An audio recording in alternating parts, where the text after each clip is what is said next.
Hey yo! So I'm making some body butter. I just ran out yesterday, so I need to make some for myself.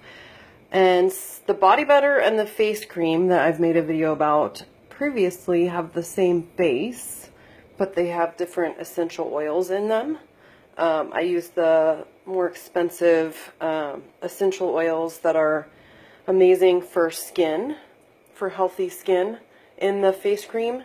And I just use essential oils that are good for scent in the body butter. I don't want to use my oils that are a little bit on the pricier side all over my body. So since I showed you the latter half of the process with the face cream, I'm going to show you the first half of the process with the body butter. I've got my shea butter, and this package comes in like a brick, and it's wrapped in this plastic. So I cut it in half because I typically use about 8 ounces, and that's a pound in that container. This is actually 3 tablespoons less than 8 ounces. I had made 3 batches of lip balm yesterday, but if you've watched any of my stuff before, you know I don't really measure for myself anyways. I definitely measure for other people, but when it comes to myself, I just kind of wing it. It's just faster that way. So I'm putting all of the almost 8 ounces, and I have more in the package, but like I said, it's not that much of an exact science. And then I've got organic virgin coconut oil. I need to start buying this stuff at Costco because I use so much of it in these recipes that I need to buy it in bulk. So how am I going to scoop this out with the video going? We'll see. I'm kind of resting that against my stomach right now. So I do about 3 ounces, 2 to 3 ounces of this coconut oil for 8 ounces of the shea butter, because otherwise I feel like it's too greasy. And I'm literally just going to let that melt. And, you know, I can't do it with one hand very well, but it's, you know, it helps to break it up and stir it. The shea butter takes longer to melt than the coconut oil. It has to get hotter. So I've got, like you've seen before, I've got a double boiler, or a fake double boiler. And you can see it melting. And the melting process is just to fully incorporate the coconut butter and the shea butter.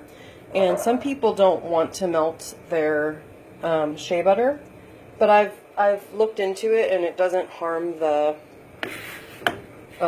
it doesn't do any harm. So I don't want to mash this stuff to make sure it's fully incorporated. That would just take forever. You can see it's melting pretty quickly.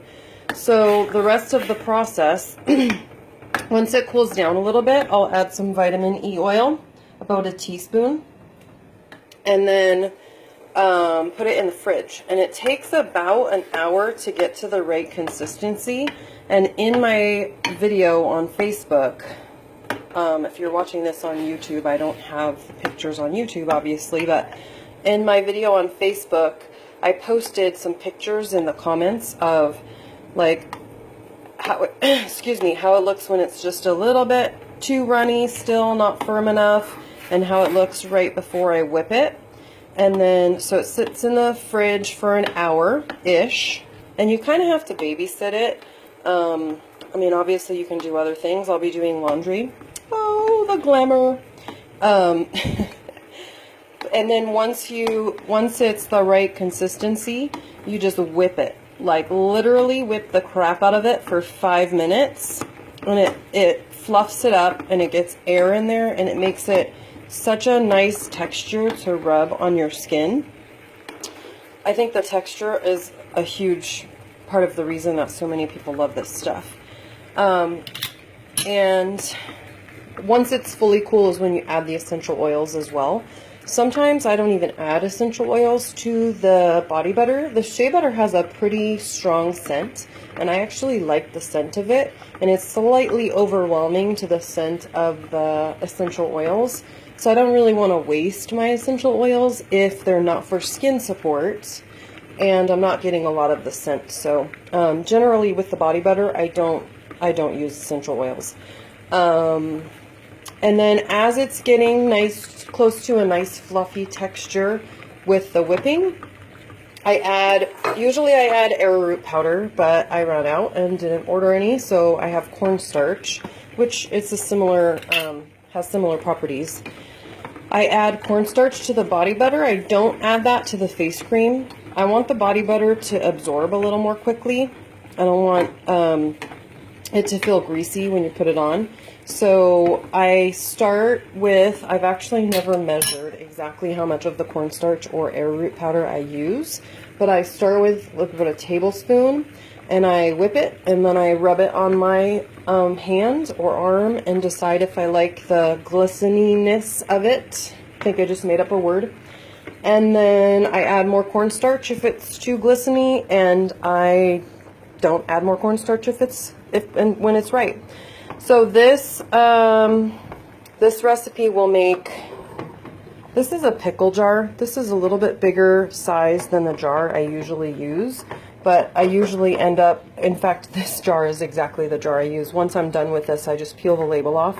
I use some lemon essential oil to get all the stickiness off, and then I put it in the dishwasher to get all the coconut residue out, and I use this for my face cream or my body butter. So what was I saying? Oh, that pickle jar is bigger, obviously you can see, but I usually end up having a full jar of the coconut oil. I fill that up plus a little bit left over, so I'm thinking that the pickle jar will be perfect. So that was with 8 ounces of the shea butter, or that's what I usually do, and then about 3 ounces of the coconut oil, a teaspoon of the vitamin E oil, and then as I'm whipping it, I add in arrowroot powder or cornstarch. I would guess it's probably about 2 tablespoons total, but like I said, I've never measured it. And then sometimes I experiment with different essential oils as I'm whipping it to try and get a scent. But I definitely add the skin support essential oils with the face cream. So this is going to go in the fridge, and I will get to whipping in about an hour.